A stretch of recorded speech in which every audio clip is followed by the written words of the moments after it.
Hi, I'm Daniel Negreanu, and welcome to the Stacked Poker School. We're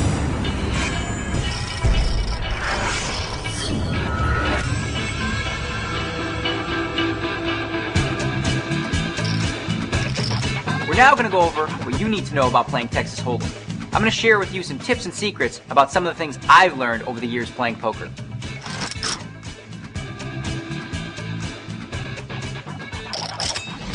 First things first, we're going to be playing Texas Hold'em, which is definitely, without question, the most popular form of poker today.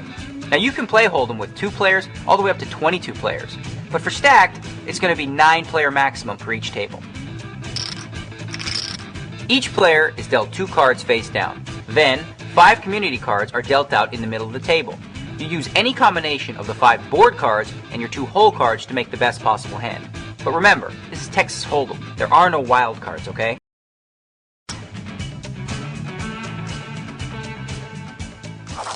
Most of you are probably pretty familiar with the standard poker hands. You've heard of a full house, 4 of a kind, or even the royal flush. But many of you might not know how they stack up against each other. Well, let's start at the bottom. The lowest ranking hand would be high card, meaning ace high with no pair, maybe even king high. Of course, a queen high beats a jack high, king high beating a 10 high. The next rung up from there would be 1 pair, 2 cards of the same rank. For example, 2 9s beating 2 8s, 2 kings beating 2 7s maybe. The next highest ranking hand would be 2 pair. Now, it doesn't take a genius to figure out that 2 pair beats 1 pair. An example of 2 pair would be, 10s and 4s, maybe kings and 3s. Now, if 2 players have 2 pair, the player that wins would be the one who has the highest ranking pair in their hand. So, kings and 4s would be queens and jacks, for example.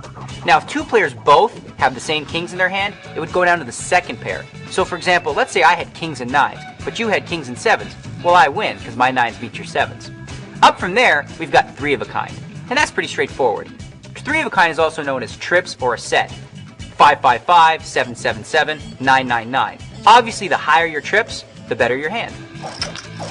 The next step up from 3 of a kind would be a straight, and a straight's pretty straightforward. Basically, it's any 5 cards in a row. 5, 6, 7, 8, 9, 6, 7, 8, 9, 10. The highest possible straight is ace, king, queen, jack, 10. The lowest possible straight being ace, deuce, 3, 4, 5. Now, if 2 players have a straight, the player with the highest card in their hand would win. So if I had 5, 6, 7, 8, 9, and you had 4, 5, 6, 7, 8, well, you lose again.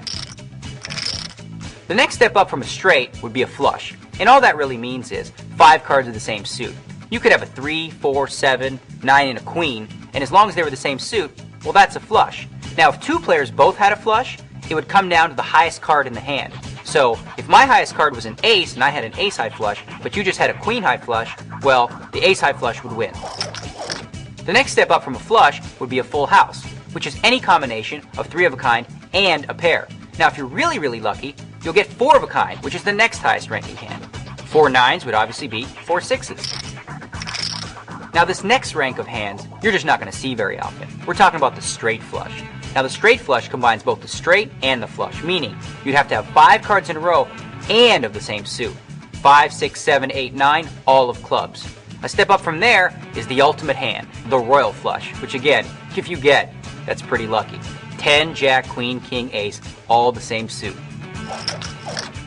Okay, so there we have the hand rankings. High card, a pair, 2 pair, 3 of a kind, a straight, a flush, full house, 4 of a kind, straight flush, and of course, the...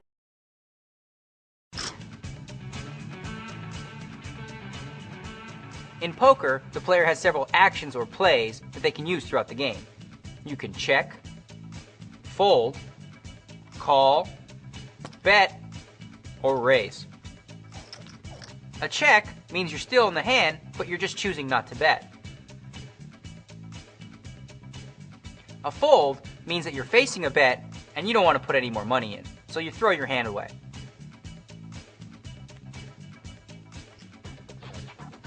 A call is a bet that matches an opponent's bet.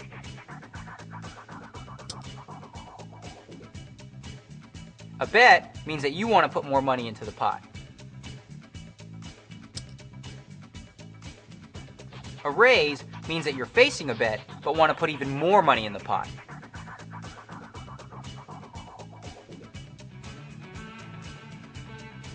Not all of the actions are available at any given time.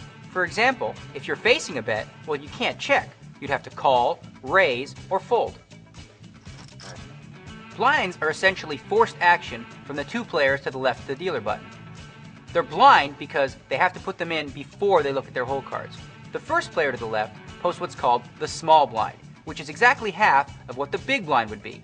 The player 2 to the left posts the big blind. Each other player at the table has an option of calling, raising, or folding their hand. In Hold'em, we have 4 betting rounds.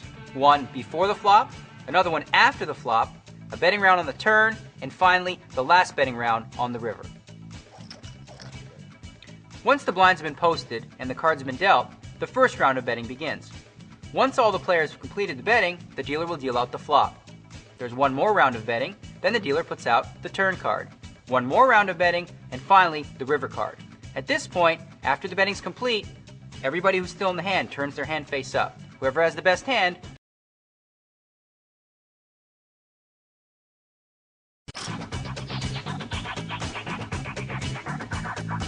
You want to be a real player? Well, you're going to have to learn the lingo. You'll often hear the term heads up or head up play get thrown around. And basically what that means is it's down to one-on-one action. Mano y mano. Okay, it's time for the showdown. All the betting's done and it's time to show off the goods. There's nothing sweeter than being dealt the nuts. When you've got the nuts, there's no hand out there that can beat you. Now that's the stone cold nuts. It's pretty sweet when your opponents go on tilt. They give away their money and lose their cool. You don't want to be that guy going on tilt. There's nothing worse than drawing dead. Your opponent's got a monster hand, and there's not a card in the world that could say.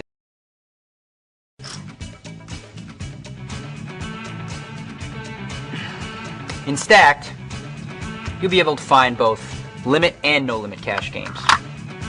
When you play cash games, it's all about the money. You can buy in for whatever you want, play as long as you want, and pretty much quit whenever you want.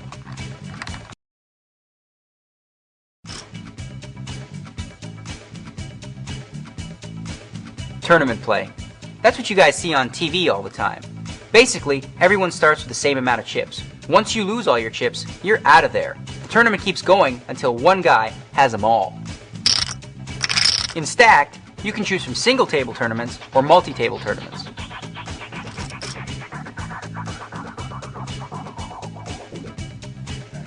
In multi-table tournaments, you'll face off against hundreds of other players on your way to the final table. If you end up being one of the top finishers, you'll divide the prize money with the others. That's called making the money.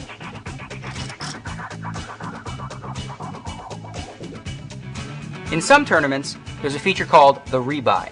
In a rebuy event, if you go broke, you have the option to buy back in during the rebuy period. Once the rebuy period is over, you'll have an opportunity to add on to your existing stack.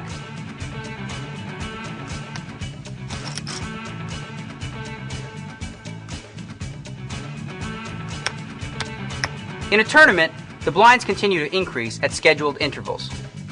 As that happens, you no longer have the need for the smaller denomination chips. So what happens then is we do what's called coloring up, trading the small chips for bigger ones. If you happen to have any odd chips, well, that's when we do the high card race.